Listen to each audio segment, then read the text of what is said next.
Voilà. Bonjour à tous. La séance que je n'ai pas pu assurer la semaine dernière, vous l'avez du coup en vidéo maintenant. La séance commençait par un petit contrôle, donc je vais poser les questions du contrôle. La première question du contrôle est celle-ci.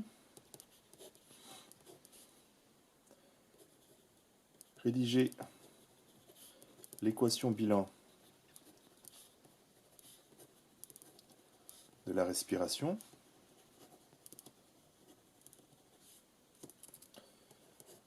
De citer de nouvelles molécules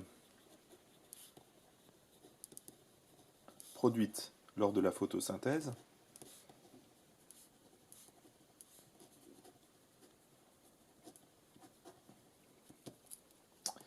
Et troisième question, la question était de me dire si oui ou non nous pouvions dire que la photosynthèse est la porte d'entrée de l'énergie dans la biosphère. Et tout ça, c'était normalement euh, pour, réciter le schéma bilan que vous aviez appris dans votre livre et qui est Super Trees. Alors évidemment, on dirait que ces questions-là ne sont pas des récitations du schéma bilan. Donc vous pouvez vous arrêter ici, essayer de faire la première partie, c'est-à-dire de répondre à ces questions-là, comme si vous étiez en petit contrôle. Si vous continuez, je vais vous montrer qu'à partir du schéma, lorsqu'il est bien appris, on peut réellement répondre à ces questions. Parce qu'un schéma, ce n'est pas à apprendre par cœur, ça c'est faux.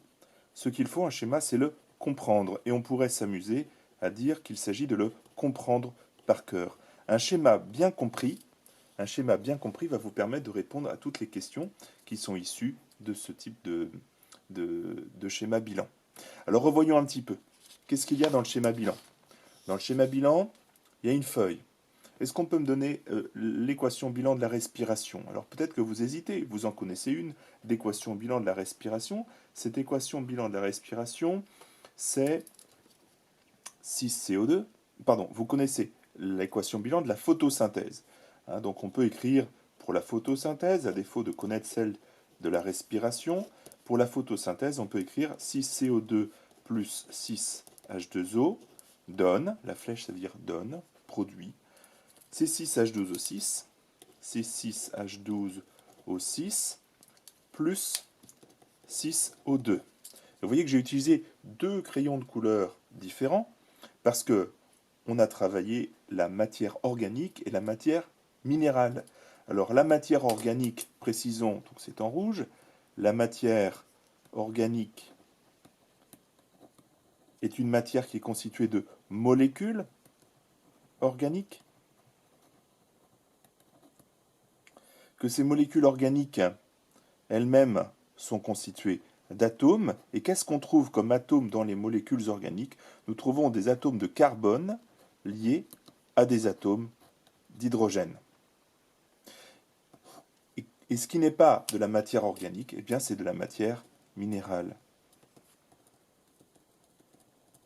Et la matière minérale, on peut trouver du carbone dedans, mais on ne trouvera pas d'hydrogène lié au carbone. On peut trouver de l'hydrogène, mais pas du carbone. Ainsi, le dioxyde de carbone, on a du carbone, mais pas d'hydrogène, c'est de la matière minérale. L'eau, H2O, on a d'hydrogène, mais pas de carbone, c'est de la matière minérale. Le dioxygène, pas de carbone ni d'hydrogène, c'est de la matière minérale.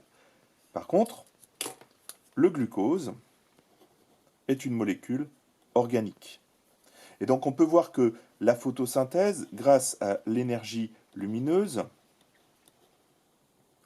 peut produire de la matière organique à partir de la matière minérale.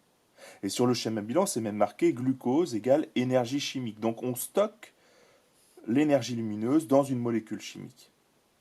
Si vous avez bien regardé ce schéma bilan, c'est-à-dire si vous l'avez bien compris, vous arrivez à retrouver la respiration. Qu'est-ce qu'on voit dans l'encadré respiration?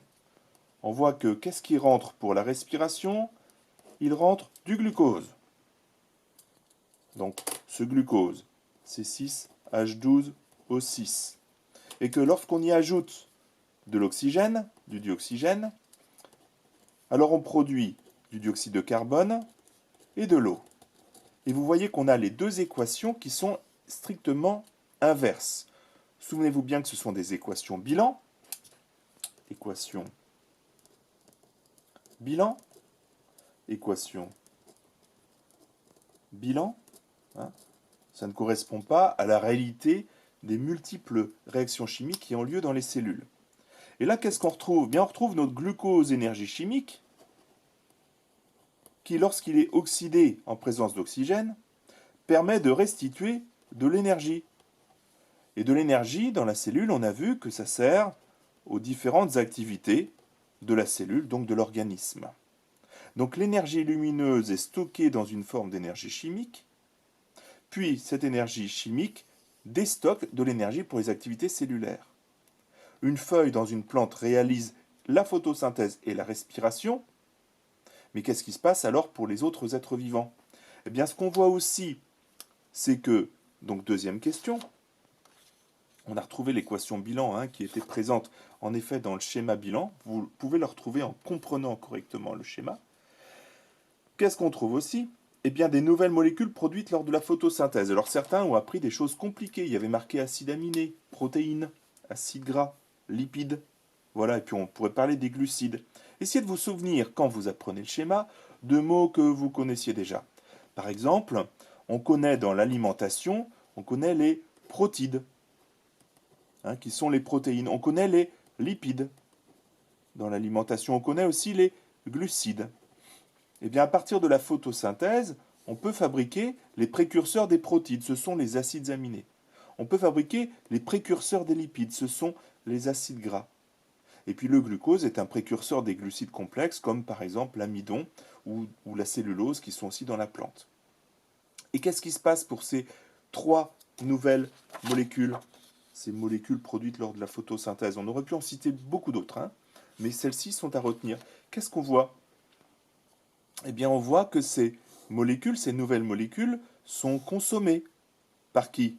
Alors, on a mis des larves d'insectes. Alors, je vais mettre mes larves d'insectes.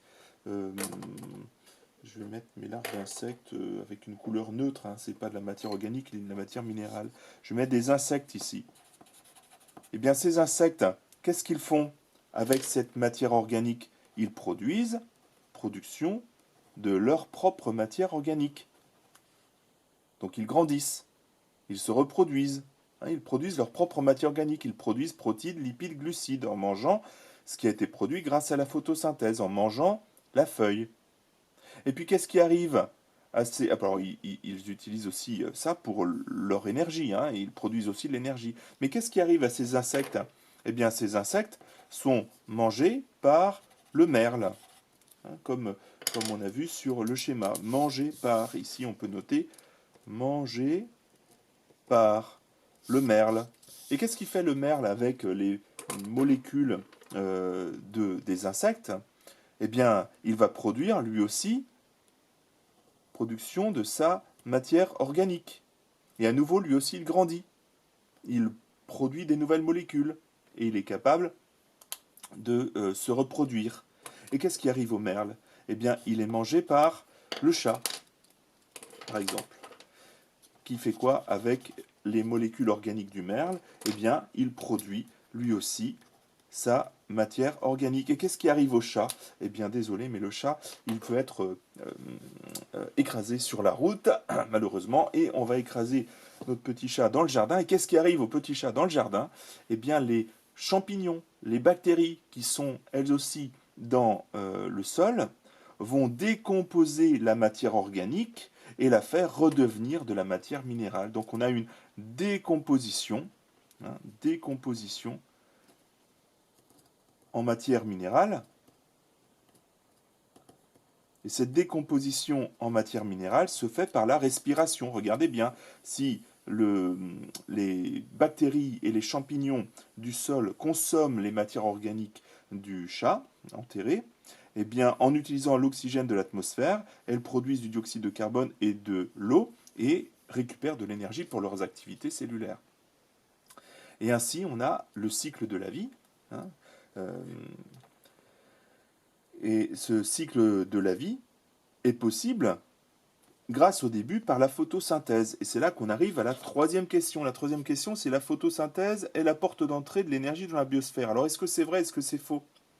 Eh bien, c'est vrai. Regardez bien. Alors, porte d'entrée, ça veut dire point de départ, entrée de l'énergie dans la biosphère. Biosphère, c'est la sphère, donc sphère autour de la Terre, sphère des êtres vivants.